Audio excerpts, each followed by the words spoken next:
सुप्रभात। सरस्वती शिक्षा समिति पाली कक्षा 9 में विषय हिंदी, पाठ संख्या 2 है। इसमें आप देखेंगे मेरे संग की औरतें, जिसमें आज दूसरा भाग अपन पढ़ना शुरू करेंगे। द्वितीय भाग आगे बढ़ना शुरू करते हैं, देखते हैं। मेरे संग की औरतें भाग 2, लेखिका मृदुला गर्ग ही है। आपने अभी तक यहाँ नानी, माँ और परदादी के बारे में पढ़ा था पिछले अध्याय में।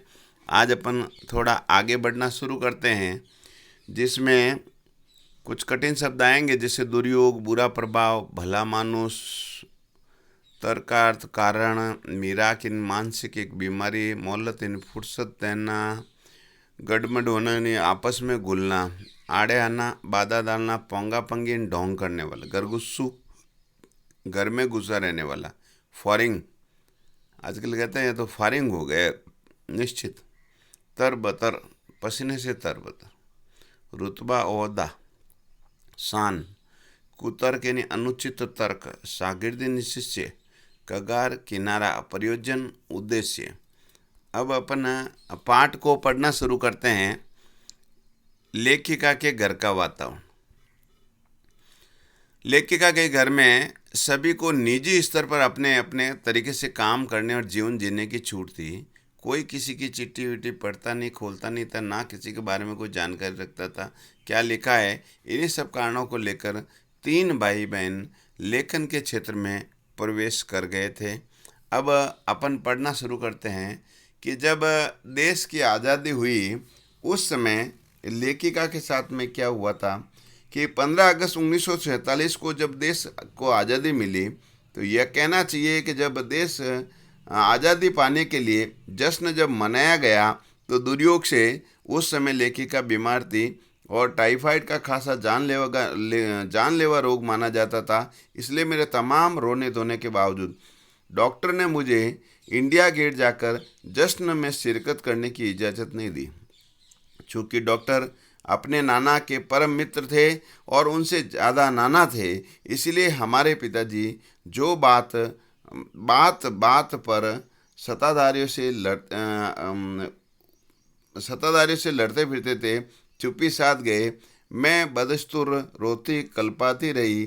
क्या कोई बच्चा इकलौती गुड़िया के टूट जाने पर रोया होगा? मेरी उम्र उस समय कोई 9 वर्ष की थी। इतनी छोटी नहीं कि गुड़िया से बहलाती और इतनी बड़ी नहीं कि डॉक्टरी तर्क समझती।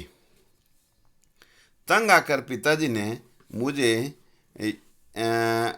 कारामजो उपन्यास पकड़ा दिया पढ़ने के लिए। कारामजो उपन्यास उन्होंने पकड़ा दिया।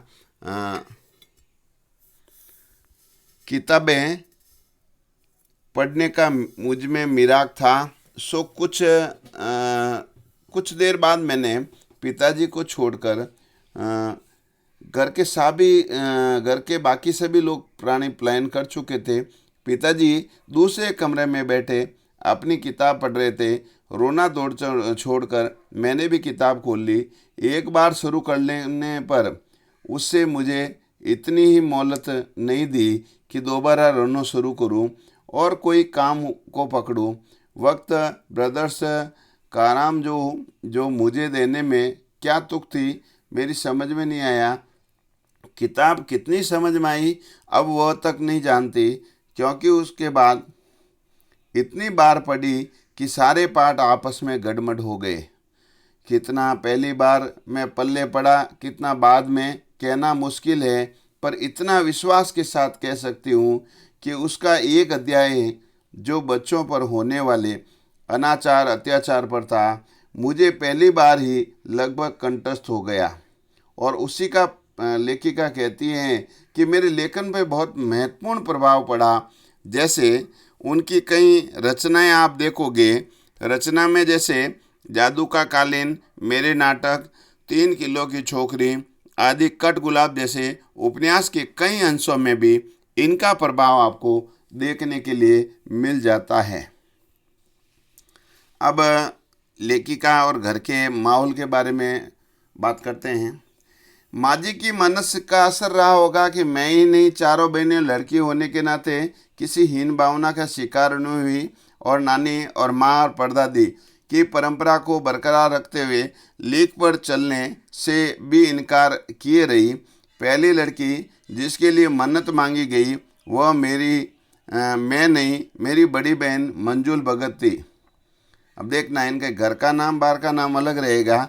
तो यहाँ रानी था घर का नाम, मंजुल लेखिका का अवतार हुआ करती थी, और मंजुल भगत क्योंकि लिखना शादी के बाद शुरू किया, अपना नाम बदलकर पति का ग्रहण करने में कोई हीन भावना आड़े नहीं आई, इसीलिए पैदाइशी जैन नाम छोड़कर भगत बनी। दूसरे नंबर पर मैं थी, घर का नाम उमा, बाहर मर्दुला। मैंने भी शादी करने के बाद लिखना शुरू किया, इसीलिए लेखिका का नाम चला मर्दुला गर्ग।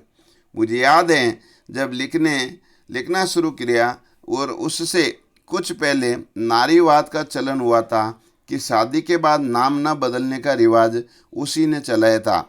मनु भंडारी का हवाला देकर हमसे पूछा भी जाता कि आप लोग इतनी पोंगापंती घर गुस्सू क्यों हो, नाम क्यों बदला। लोगों ने पूछा होगा, एक चलन चला उस समय औरतों में कि नाम नहीं बदलना, इसलिए मनु भंडारी ने अपने नाम के पीछे मनु भंडारी रखा। तो इनको भी पूछा गया, भाई आपने क्यों बदला। तो हमारे पास इसका कोई ढंग का जवाब नहीं होता था, और अब भी नहीं है।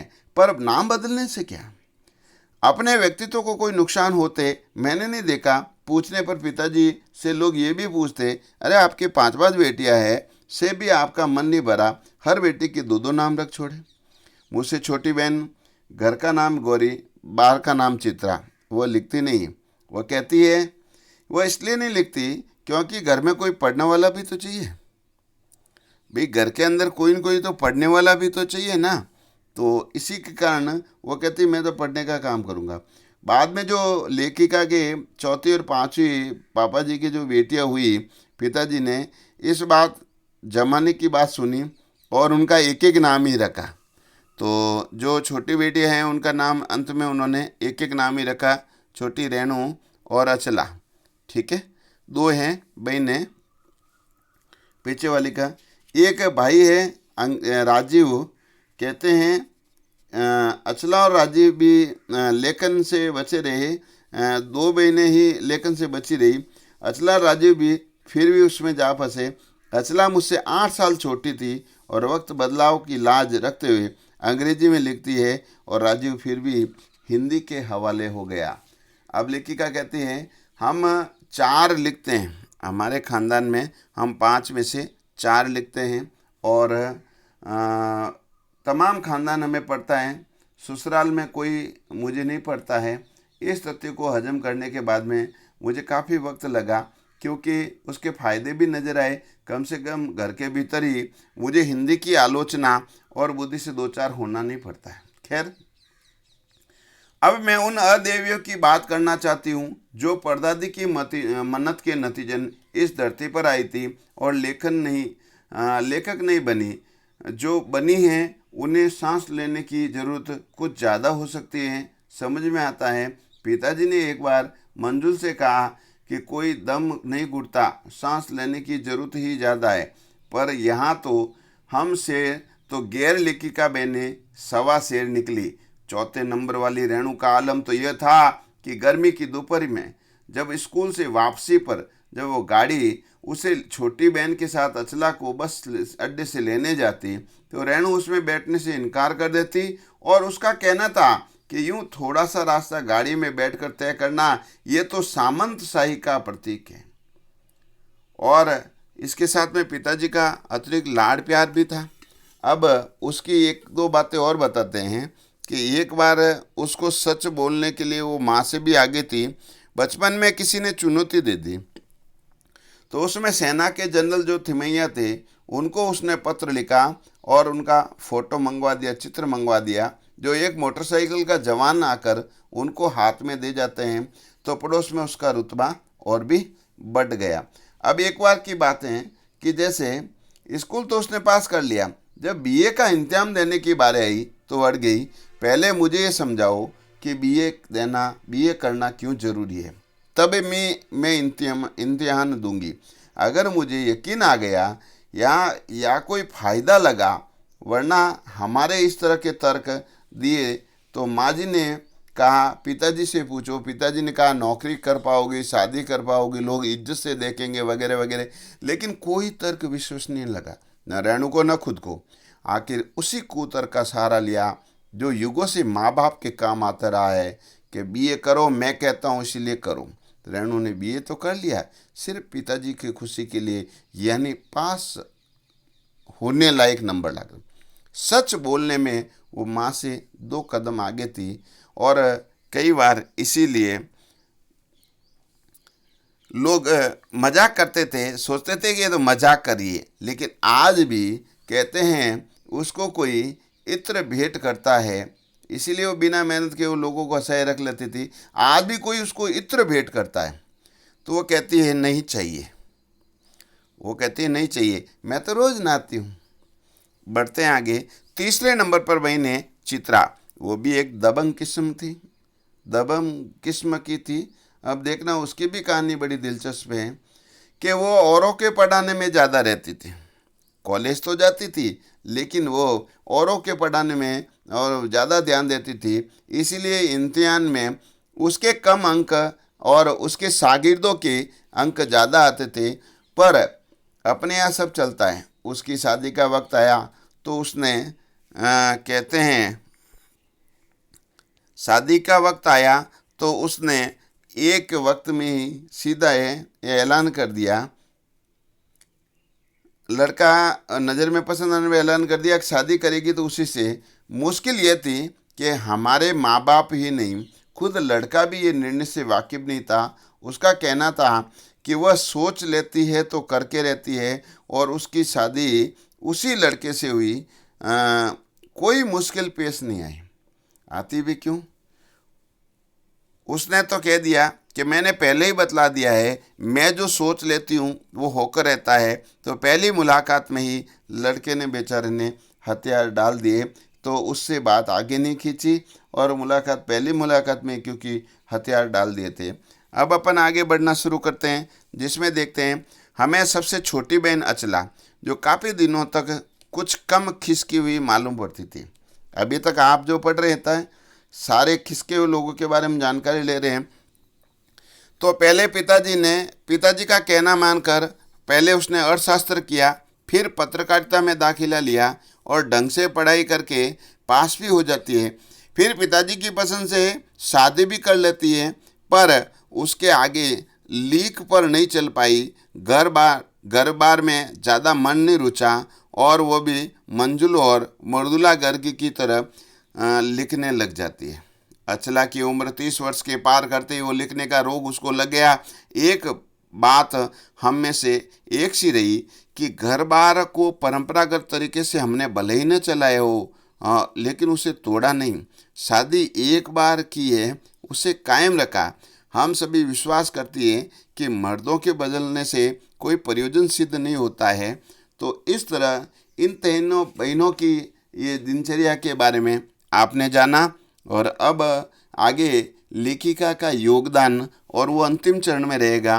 तब तक के लिए गृहकार्य में 2 प्रश्न अपन करते हैं।